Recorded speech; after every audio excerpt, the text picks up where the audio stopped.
Hello' নমস্কাৰ, মই নীলোৎপল শইকীয়া আপোনালোক সকলোকে পুনৰবাৰ স্বাগতম জনাইছোঁ মোৰ অন্য এটা ভিডিঅ'ৰ মাজলৈ। আৰু ভিডিঅ'টো শেষলৈকে চাব। বহুতে কমেণ্ট কৰি আছে যে দাদা কি হ'ল, অগ্নিবীৰৰ ওপৰত একো আপডেট দিয়াই নাই, ইমান দিন কি হ'ল। এইটো যে আপডেট দি আছোঁ সেই তেতিয়াৰ পৰাই যিকোনো ৰিক্ৰুটমেণ্ট বা যিকোনো পষ্টৰ ওপৰতে মই আপডেটসমূহ দি থাকোঁ। অগ্নিবীৰৰ ওপৰতো বহুখিনি আপডেট ভিডিঅ' দিয়া হৈ আছে, কিন্তু এতিয়া মেইন কথাটো হ'ল আমাৰ ফিজিকেল টেষ্টক লৈ একো আপডেট অহা নাই এতিয়ালৈকে অফিচিয়েলিভাৱে। আমাৰ জইন ইণ্ডিয়ান আৰ্মি যিটো ৱেবছাইট আছে সেইটো অফিচিয়েল ৱেবছাইটে হয়, তাত কোনো ধৰণৰ আমাৰ অসমৰ ফিজিকেল টেষ্টটো কেতিয়া হ'ব সেইটোক লৈ কোনো ধৰণৰ একো আপডেট নাই। কিন্তু আপডেট এটা প্ৰত্যেকৰ মেইলে বা ইমেইল আইডিত গৈছে যে শ্বৰ্ট লিষ্টিং বুলি খুব সোনকালে এডমিট আহিব বুলি।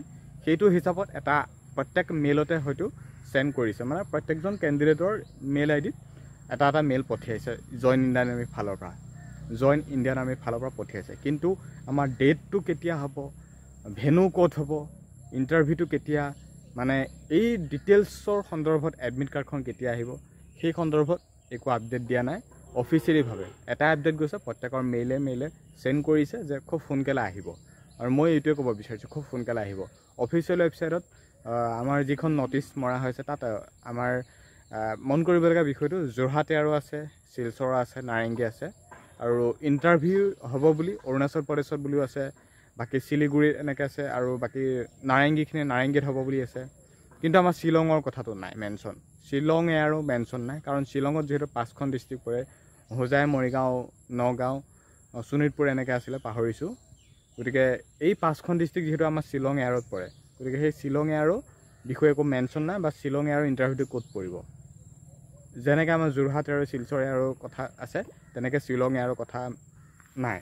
এতিয়া আমাৰ ইণ্টাৰভিউটো কেতিয়া হ'ব যদি ক'বলৈ যাওঁ, আমাৰ ইণ্টাৰভিউটো অলপমান দেৰি হ'ব। এতিয়া যিহেতু অগ্নিবীৰৰ ফিজিকেলটো যাৰ যি ডেটত পৰি আছে সেইকেইটা ডেট কমপ্লিট নোহোৱালৈকে আমাৰ অসমৰ ইণ্টাৰভিউটোৰ সন্দৰ্ভত এতিয়া কোনো ধৰণৰ একো আপডেট নাহে। আহিব, খুব সোনকালে আহিব, মেইলতে চেণ্ড কৰিব। আমাৰ জইন ইণ্ডিয়ান আৰ্মি যি অফিচিয়েল ৱেবছাইট আছে সেই অফিচিয়েল ৱেবছাইটৰ জৰিয়তে মেইল চেণ্ড কৰিব। মানে ইতিমধ্যে মেইলটো আহিলেই সকলোৰে, কিন্তু এডমিট কাৰ্ড আহিব খুব সোনকালে। ইণ্টাৰভিউ হোৱা কেইদিনমানৰ আগতে এডমিট কাৰ্ড পাই যাব, আৰু এডমিট কাৰ্ডতে গম পাই যাব যে তোমালোকৰ ডিষ্ট্ৰিক্টখনৰ ইণ্টাৰভিউটো ক'ত পৰিছে। অসমতে হ'ব ফিজিকেল টেষ্ট, সেইটো চিন্তা কৰিব নালাগে।